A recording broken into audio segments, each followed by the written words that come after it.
নমস্কার বন্ধুরা, বাসন্তী কিচেনে আপনাদের স্বাগত। আজকে আমরা নিয়ে এসেছি মানকচু দিয়ে একটি নতুন রেসিপি। চলো রেসিপিটা দেখে নিই। প্রথমে আমরা মানকচু নিয়ে নিয়েছি। এটাকে আমরা ভালো করে ছুলিয়ে নিয়ে এটাকে আমরা কুচি কুচি করে কেটে নিচ্ছি।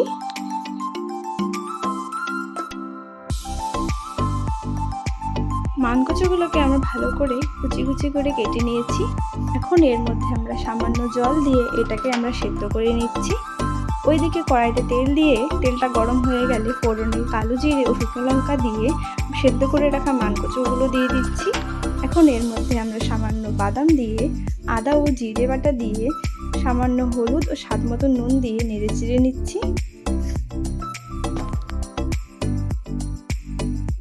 এখন এটাকে আমরা কিছুক্ষণের জন্য ঢেকে দিচ্ছি। ঢাকনাটা সরিয়ে দিয়ে কুচনো নারকেল দিয়ে আবার এটাকে আমরা ঢেকে দিচ্ছি।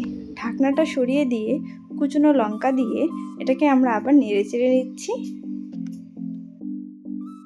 আবার এটাকে আমরা কিছুক্ষণের জন্য ঢেকে দিচ্ছি। ঢাকনাটা সরিয়ে দিয়ে সামান্য ঘি দিয়ে আবার এটাকে আমরা নেড়ে চেড়ে নিচ্ছি। ভালো করে এটা ভাজা হয়ে গেছে।